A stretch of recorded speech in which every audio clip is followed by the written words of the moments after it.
ഉപ്പും മുളകും പുത്തൻ വിശേഷങ്ങൾക്ക് എല്ലാ കൂട്ടുകാർക്കും സ്വാഗതം. അങ്ങനെ നമ്മുടെ ബാസി എന്നേക്കുമായി നമ്മളെ വിട്ടു പോകുകയാണോ എന്ന് സംശയിപ്പിക്കുന്ന, അല്ലെങ്കിൽ ബാസിയുടെ നാടകമാണോ എന്ന് തോന്നിപ്പിക്കുന്ന ഒരു രംഗങ്ങൾ തന്നെയായിരുന്നു കേട്ടോ കൂട്ടുകാർ. ഇന്നത്തെ എപ്പിസോഡിൽ നമുക്ക് കാണുവാൻ സാധിച്ചത് നമ്മുടെ പുഷ്പലതയും നമ്മുടെ ബാസിയും തമ്മിൽ ഭയങ്കര വാക്കുതർക്കവും കാര്യങ്ങളൊക്കെ നടക്കുന്നുണ്ട് അല്ലേ.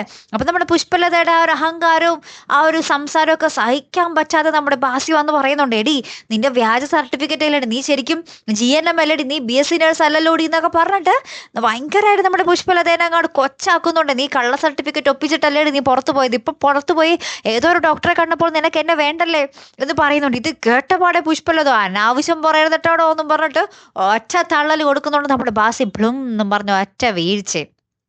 പിന്നെ നമ്മുടെ ബാസിക്ക് ഇതുവരെ ബോധം വന്നിട്ടില്ല എന്നുള്ളതാണ് സത്യാവസ്ഥ. നമ്മുടെ പാറക്കുട്ടിയപ്പോൾ എല്ലാവരും നമ്മുടെ പുഷ്പലതയോട് ദേഷ്യപ്പെടുന്നുണ്ട്. ബാസ്യങ്ങൾ ഇല്ലാതാക്കിയപ്പോൾ നിങ്ങൾക്ക് സമാധാനമായല്ലോ, അപ്പം നമ്മുടെ പാറക്കുട്ടി വേഗം ആംബുലൻസ് വിളിക്കുക എന്നൊക്കെ പറഞ്ഞിട്ട് ഭയങ്കര ഒച്ചപ്പാടും ബഹളമൊക്കെ എടുക്കുന്നൊക്കെ ഉണ്ട്.